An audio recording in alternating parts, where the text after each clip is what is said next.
Buenas tardes, estudiantes. Vamos a referirnos al tema de momento de inercia, concretamente al momento de inercia de secciones planas. Una sección plana se desarrolla en el plano de coordenadas cartesianas, el que se identifica con un eje horizontal para las X, con un eje vertical para las Y, y sobre el cual se representan las funciones. Vamos a referirnos a una función cualesquiera, y igual función de x. Debemos resaltar que cualesquier punto que pertenezca a esa curva de la función se caracteriza porque está distanciado una coordenada x en dirección horizontal y una coordenada y en dirección vertical, siempre medidas con respecto al origen de coordenadas, que en este caso estoy subrayando aquí con el cursor. Si nos referimos ahora a el área comprendida entre los ejes coordenados y la línea de la función, estamos hablando de una región o de una superficie plana, a la cual queremos trabajarle el tema de momento de inercia. Para ello, tomamos un rectángulo elemental que se denomina un diferencial de área, el cual tiene como base la coordenada x y como altura un diferencial de y. Por consiguiente, nuestro diferencial de área queda definido como el producto de la base x por la altura diferencial de y dicho diferencial se encuentra distanciado una magnitud y con respecto al eje x. Si quiero referirme entonces a la inercia de este diferencial con respecto al eje x, la definición nos dice que un diferencial de la inercia en x es igual a esta distancia y elevada al cuadrado multiplicada por el área, que es diferencial de área. En matemáticas sabemos que para resolver esto hay que hacer la integral del lado izquierdo, la integral del lado derecho, y tenemos entonces la integral de diferencial de inercia en x, pues es la integral, la inercia en x, y acá nos queda integral de las distancias y elevada al cuadrado multiplicada por diferencial de área.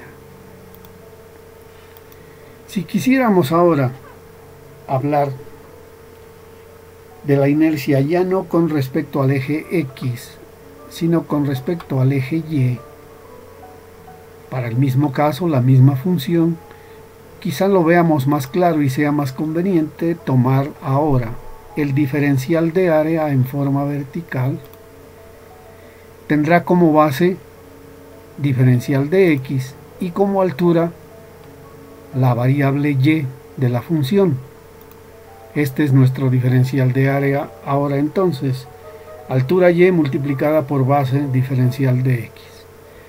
Y de igual manera se define el diferencial de inercia en y igual a la distancia x al cuadrado multiplicada por el diferencial de área. Aquí está nuestra distancia x. Y haciendo la integración, entonces nos va a quedar que la inercia en y será igual a la integral de la distancia x al cuadrado multiplicada por el diferencial de área. Vamos a tomar la sección más elemental de todas, la más sencilla, para calcular esa inercia y aclarar estos conceptos. Sabemos que un rectángulo está determinado por las magnitudes de su base b y su altura h. Debo definir ahora con respecto a qué eje quiero tomar esa inercia. El caso más fácil y más elemental, les decía, hace referencia a un eje X que pase por la base. Defino entonces mi diferencial de área, que va a tener como base la misma base del rectángulo B y como altura el diferencial de Y, el cual está distanciado con respecto a X una distancia Y variable. El concepto de inercia en X, decíamos, es igual a la integral de esa distancia Y al cuadrado multiplicada por el diferencial de área. Reemplazamos diferencial de área por el equivalente que tenemos aquí. Nos queda que la inercia en X es igual a la integral de Y al cuadrado por B y por diferencial de Y.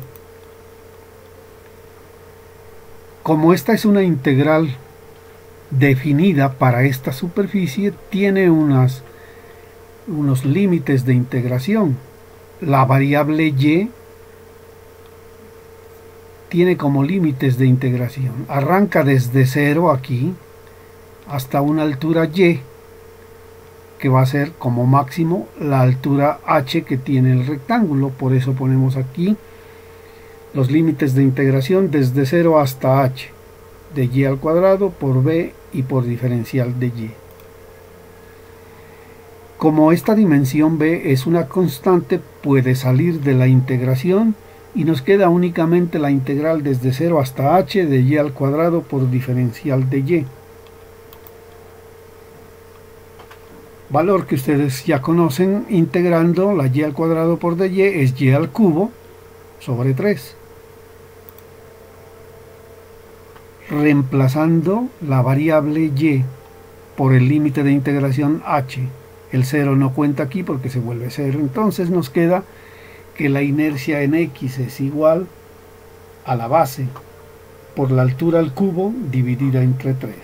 Esta es la inercia respecto a un eje X que pase por la base.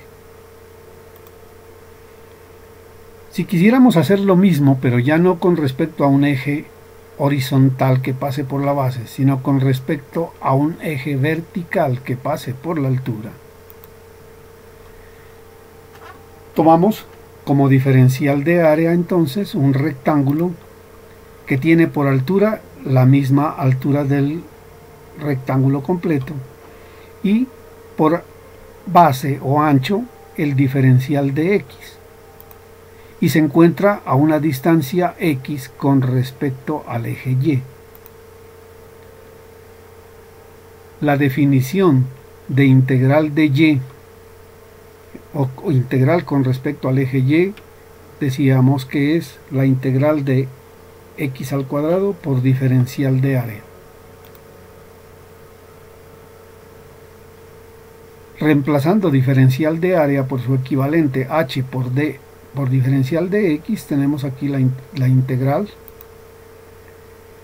Y como esta integral también está definida, puesto que la variable X solamente puede moverse dentro del rectángulo, entonces vamos a decir que los límites de integración son desde 0 en esta esquina hasta el extremo donde la máxima valor de la X va a ser el ancho B del rectángulo o la base del rectángulo. De igual manera, esta integral sabemos que da H por X al cubo sobre 3 con los límites de integración desde 0 hasta B, y tenemos que la inercia en Y es H por B al cubo sobre 3. Comparando con el caso anterior, teníamos la inercia en X era B por H al cubo sobre 3, ahora tenemos H por B al cubo sobre 3. Esto es lo mismo que si tomáramos este rectángulo y lo giráramos 90 grados. Bueno, se atrasó esta formulita, pero ya no la necesitamos. ¿Qué pasa si no quiero conocer la inercia con respecto a ese eje X que pasaba por la base, sino que ahora quiero con respecto al eje X que pasa por el centroide? Ese eje X, para distinguirlo de cualquier otro eje X, se le bautiza como el eje X centroidal, y para distinguirlo en algunos textos utilizan X' o X barra, o como yo lo he empleado aquí, un X sub 0, que se entiende como el eje X centroidal. Otros le ponen una C pequeña aquí para decir X sub C. Tal como lo hicimos hace un momento, tomamos un diferencial de área que vale la base por la altura diferencial de Y, y que está ubicado a una distancia Y con respecto al eje X que estamos tomando como referencia de inercias. Nuestra inercia centroidal será igual a lo que ya hemos dicho, la integral de Y al cuadrado por diferencial de área. Lo que cambia ahora, al reemplazar aquí este diferencial de área con B por dy, les decía, lo que nos cambia ahora son los límites de integración.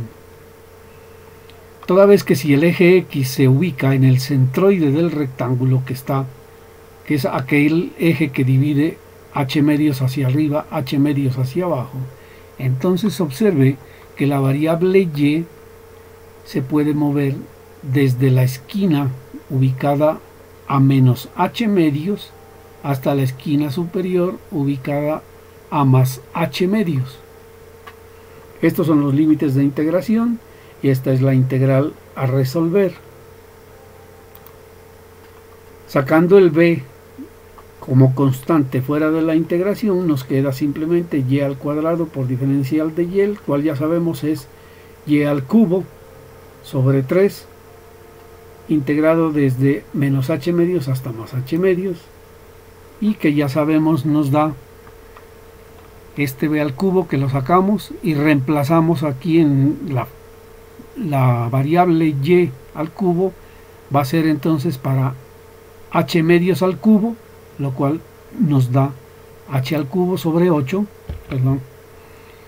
menos el valor de la variable, que ahora va a tomar menos h sobre 2, y nos queda menos h al cubo sobre 8.